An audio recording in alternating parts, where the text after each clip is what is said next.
कभी कभी क्या होता है कि किसी एक विषय पर किसी एक बात पर आप ध्यान नहीं टिका सकते, बल्कि कहीं कि ध्यान टिकता नहीं। आप कोशिश करते हैं कि आप कोई एक बात सोचें, किसी एक बात के बारे में सोचें या किसी से कोई एक तरह की बात करें, पर वो हो नहीं पाता। और फिर कहते हैं ना लोग कि यार तुम कुछ बोल नहीं रहे, चुपचाप बैठे हो। दरअसल बोलना चाहते हैं आप, पर मैं भी कई बार होता है ऐसा कि मैं भी बोलना चाहता हूँ, पर इतनी बातें हैं कि उनमें से कौन सा चुनूं बोलने के लिए, किसके साथ आगे बढ़ूं, है ना। तो ये एक एक बिखराव सा रहता है, एक एक फैला हुआ रहता है दिमाग कभी कभी, इसको एक बहुत ही लोकल भाषा में कहें तो छितराया हुआ रहता है ना, स्कैटर्ड रहता है कभी कभी हमारा फोकस। तो अच्छा, मैं ये क्यों कह रहा हूँ? कायदे की बात तो ये होनी चाहिए कि मैं रिकॉर्ड का बटन दबाता और कहता कि स्वागत है आप सभी का हिंदी घराना के इस पॉडकास्ट में जिसका नाम है फलाना फलाना फलाना। मैं हूँ आदित्य और आज हम बात करेंगे इस विषय पर दिक्कत वहीं शुरू हो जाती है कि विषय नहीं है। हाँ, विषय नहीं है, विषय का अभाव है। नहीं, बल्कि कहना चाहिए कि विषय का अभाव नहीं है, बहुत सारे विषय हैं। और इस वक्त आधी रात को 12 बजे गर्मी से भरे इस कमरे में मैं अपने दिमाग को किसी एक विषय पर टिका नहीं पा रहा हूँ, स्थिर नहीं कर पा रहा, किसी एक विषय के बारे में सोच नहीं पा रहा। तो मैंने सोचा कि कुछ तो रिकॉर्ड करते ही हैं, कुछ तो करते ही हैं। गौरव ने भी कहा कि कुछ करो भाई, है ना, काफ़ी टाइम से हमने कुछ अपलोड नहीं करा। मैंने कहा ठीक है, कुछ में अब क्या करेंगे, ये तो सवाल है, पर शुरू करते हैं, कहीं ना कहीं तो पहुंचेंगे ही। तो यही है कि कुछ है नहीं बात करने को मेरे पास अभी। अच्छा, क्या होता है ना कि ऐसा तब होता है जब बाहर सब कुछ बिखरा बिखरा हो, है ना। मुझे ऐसा लगता है कि अंदर से हम तब स्कैटर्ड होते हैं जब बाहर बहुत क्योस हो। जैसे हम बहुत कुछ कर रहे हो एक ही टाइम पे, है ना, घर का काम, बाहर का काम, कुछ अपना पर्सनल रिलेशंस की बात हो गई या फाइनेंस की बात है या कहीं और ध्यान है, हजार जगह आपका ध्यान बटा हुआ है। तो ऐसे में आप जब बाहर बटे होते हैं तो भीतर भी बटे जाते हैं, ऐसा मुझे लगता है। हो सकता है सस्ती फिलोसफी लग रही हो आपको, पर है ऐसा। मुझे लगता है कि अगर बाहर हम बहुत चीज़ों में पैर डालेंगे ना, बहुत जगहों पे अगर कोशिश करेंगे कि ये भी कर लेते हैं वो भी कर लेते हैं, तो अंदर भी हमें फिर वो स्थिरता नहीं मिलती, वो शांति नहीं मिलती। हम अंदर से भी फिर बिखर जाते हैं, स्कैटर्ड हो जाते हैं। तो इसके पहले कि मैं इस बेतरतीबी का बखान करता चलूं और सिर्फ यही कहता चलूं कि कुछ नहीं है बात करने को, कुछ जुगाड़ते हैं, कुछ बात करते हैं। किताबें, हाँ, किताबें मैं आजकल 2-3 एक साथ पढ़ रहा हूँ। एक तो मैं आपको बताऊँ अगर, तो ओशो की एक किताब है, बल्कि कहना चाहिए कि ओशो का एक भाष्य है अष्टावक्र गीता के ऊपर। अष्टावक्र गीता के ऊपर ओशो ने 9 वॉल्यूम्स में अपने विचार लिखे हैं। अष्टावक्र की बातों को ही समझाते हुए, अपने उदाहरणों को अपने समझ से ओशो ने 9 वॉल्यूम्स में उसे डिफाइन कराया अष्टावक्र महागीता को, जिसमें पहला वॉल्यूम मैं पढ़ रहा हूँ, मुक्ति की आकांक्षा। तो आधी पढ़ ली होगी मैंने, हाँ आधी पढ़ ली है। तो मुक्ति की आकांक्षा। दूसरी किताब जो मैं पढ़ रहा हूँ वो है अवधूत गीता दत्तात्रेय वाली। तीसरी जो मैं पढ़ रहा हूँ वो है a critical history of western philosophy, जिसमें ग्रीक, मिडिवल और मॉडर्न फिलोसफी की बातें हैं।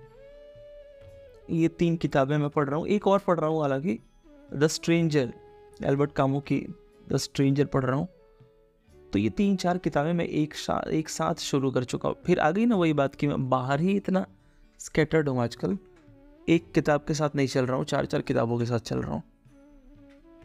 तो बजाय कि कुछ नहीं कहा जाए इस पॉडकास्ट में, क्यों ना इन्हीं किताबों की बात की जाए, है ना। तो शुरुआत करते हैं अष्टावक्र महागीता। थोड़ी थोड़ी बात करूँगा मैं। अष्टावक्र महागीता, मुक्ति की आकांक्षा। तो जैसा कि नाम ही है, अष्टावक्र, मैं आपको बताता चलूं कि अष्टावक्र एक ऋषि हुए भारतीय परंपरा में, हिंदू धर्म में बहुत माने हुए ऋषि हुए, बहुत बड़े उच्च दर्जे के ऋषि हुए। बल्कि कहना चाहिए कि सबसे उच्च दर्जे के ऋषियों में अगर गिनती की जाए तो अष्टावक्र की गिनती हम करेंगे। मुक्ति की बात करते हैं अष्टावक्र, अज्ञान से छूटने की बात करते हैं, अज्ञान से ज्ञान की तरफ की यात्रा की बात करते हैं, और बहुत सीधी बात करते हैं, बहुत लाग लपेट और घुमावदार बात नहीं करते। जैसा कि ओशो ने ही कहा है कि कृष्ण की जो गीता है, जिसको हम भगवत गीता भी कहते हैं, वो बहुत खिचड़ी है। मतलब कृष्ण वहाँ एक पॉलिटिकल एक इंसान की तरह बात कर रहे हैं ना, दो राज्यों के बीच समझौता कर रहे हैं और शांति दूत बन के जा रहे हैं। तो उनका जो वहाँ ज्ञान है वो बहुत कुछ समेटे हुए हैं अपने भीतर। वो कर्म योग की भी बात करते हैं, वो ज्ञान योग की भी बात करते हैं, वो भक्ति योग की भी बात करते हैं, वो तमाम तरह की बातें करते हैं अर्जुन से। और ये मैं नहीं कह रहा हूँ, ये ओशो कहते हैं अपने एक प्रवचन में कि कृष्ण की गीता खिचड़ी है, इसीलिए सबको भाती है। हर कोई भगवत गीता पढ़ता है, हर कोई पढ़ना चाहता है, या कहें कि हर कोई पसंद करता है, क्योंकि कृष्ण की गीता में बहुत सहूलियत है। सब अपना अपना मत, अपना अपना पक्ष ढूंढ लेते हैं, खोज लेते हैं, क्योंकि बहुआयामी बातें की हैं कृष्ण ने, मल्टी डायमेंशनल बातें हैं, तो सबको कुछ कुछ मिल जाता है। पर बात अगर करें अष्टावक्र महागीता की, तो यहाँ वो सहूलियत नहीं मिलती। यहाँ तो बिल्कुल तलवार की धार है। अष्टावक्र बिल्कुल दो टूक सत्य की बात कर रहे हैं, कोई एग्जाम्पल नहीं और कुछ नहीं, सत्य जैसा है वैसा ही बताया है। कोई इस बात की फिक्र नहीं की है कि आपको समझ में आएगा कि नहीं आएगा, ना आए तो ना सही, पर मैं तो भाई सच ही बोलूँगा। जैसे वो है ना a brief history of time, Stephen Hawking, तो उन्होंने ब्रीफ हिस्ट्री ऑफ टाइम में जैसे बहुत कॉम्प्लेक्स कॉन्सेप्ट्स को समझा के लिखा हुआ है, इजी लैंग्वेज में लिखा हुआ है, ताकि आम इंसान को समझ में आ जाए। तो उसको हम कृष्ण की गीता मान सकते हैं कि वो सबके लिए है, कोई भी पढ़ के समझ सकता है। पर आइंस्टीन की जो थ्योरी ऑफ रिलेटिविटी वाली किताब है, वो अष्टावक्र गीता है, क्योंकि आइंस्टीन ने इस बात की फिक्र नहीं की है कि किसी को समझ में आएगा कि नहीं आएगा, कोई पढ़ेगा तो आप नहीं समझ सकते उस किताब को। मैथमेटिकल बुक है, क्वांटम फिजिक्स की बात वैसे ही कर दी है जैसे कि कोई प्रोफेसर या कोई साइंटिस्ट करेगा। तो इस बात की बहुत चिंता नहीं की है उन्होंने कि आम इंसान को समझ में आएगा कि नहीं आएगा, जो जैसा है उसको वैसा ही कहा है। तो अष्टावक्र महागीता शुरू होता है इस बात से कि जब जनक जाते हैं अष्टावक्र के पास, तो 3 सवाल करते हैं। कहते हैं कि ज्ञान की प्राप्ति कैसे होगी, मुक्ति कैसे मिलेगी, वैराग्य कैसे होगा। ये 3 सवाल पूछते हैं, और पहला जवाब जो अष्टावक्र ऋषि देते हैं वो बड़ा कमाल का जवाब है। वो ये जवाब है कि विषयों को विष के बराबर समझ और उन्हें त्याग दे। कहते हैं कि जो विषय हैं, तुम्हारे इंद्रियों के जो विषय हैं, आँख के, नाक के, जीभ के, त्वचा के, है ना, स्पर्श के, ये जो भी 5 इंद्रियां हैं, इनके जो भी विषय हैं, जो भी सब्जेक्ट हैं, उनको पॉइजन समझ, उनको विष समझ और त्याग दे, और दृष्टा बन जा अपने चित्त में। इसको कहते हैं ना कि स्थिर हो जा अपने चित्त में, है ना। तो हर चीज़ को दृष्टा की तरह देख, मतलब अपने आप को हर चीज़ से पृथक मान, अलग मान।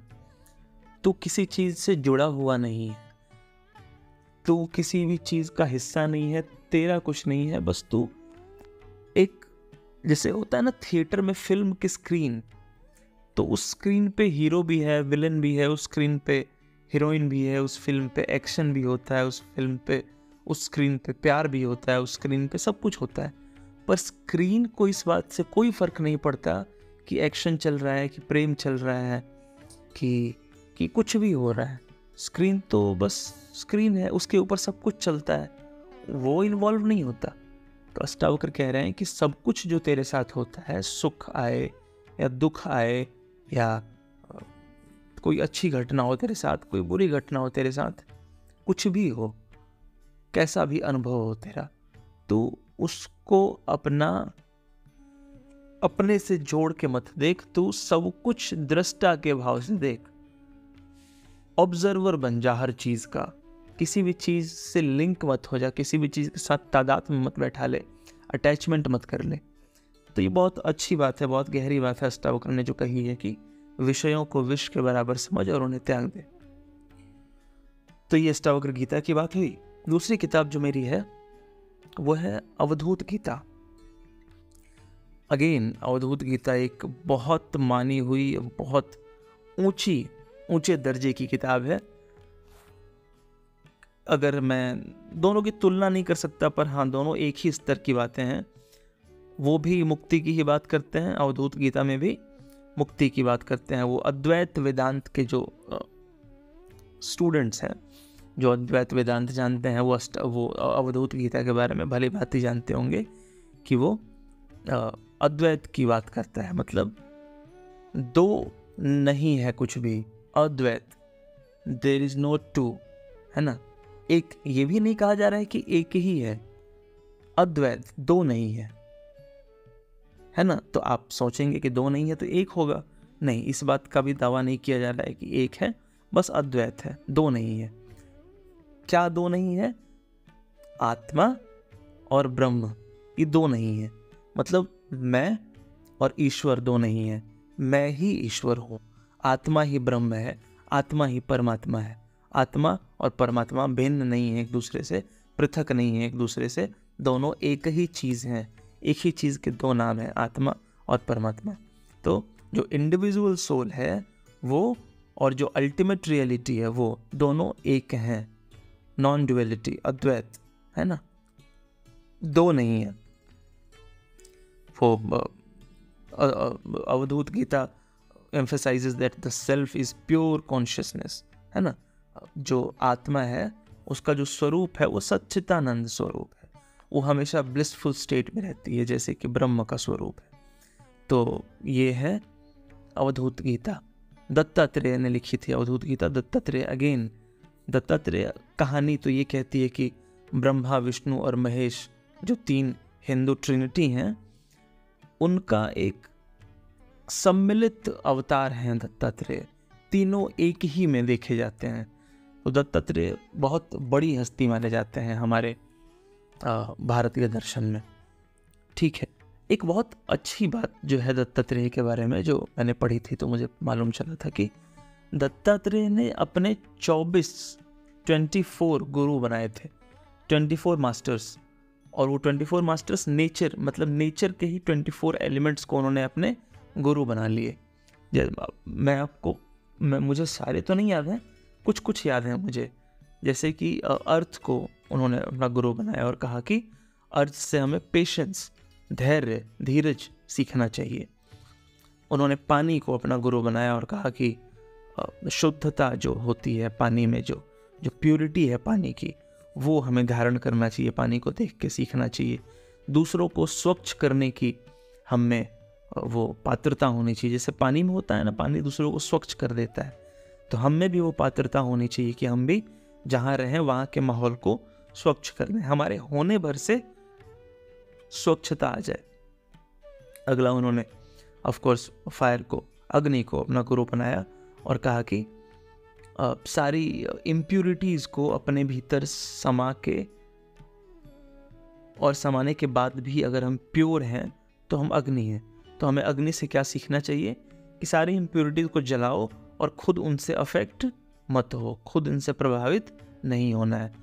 जैसे ये उदाहरण हम शिव के लिए भी इस्तेमाल कर सकते हैं कि शिव ने क्या किया, समुद्र मंथन में जो विष निकला उसे पी गए और प्रभावित नहीं हुए, है ना। तो नेगेटिविटी को भी आत्मसात कर लिया, गंदगी को, इम्प्यूरिटी को भी आत्मसात कर लिया, इंक्लूड कर लिया अपने अंदर, लेकिन उससे प्रभावित नहीं हुए, उससे अफेक्ट नहीं हुए, उसका असर नहीं पड़ा उन पे।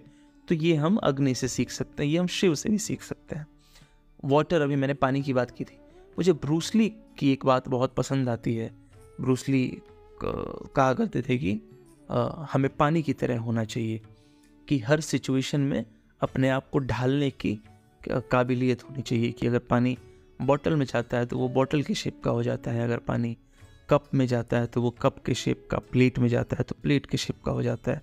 तो पानी से फ्लेक्सिबिलिटी हमें सीखनी चाहिए। और हाँ, एक गुरु थे उनके, चंद्रमा, मून को उन्होंने अपना गुरु बनाया और कहा कि जैसे मून की वैक्सिंग और वैनिंग होती है ना, कि वो 15 दिनों तक घटता है और फिर 15 दिनों तक बढ़ता है, पर इससे क्या प्रभावित नहीं होता, इससे चंद्रमा खुद प्रभावित नहीं होता।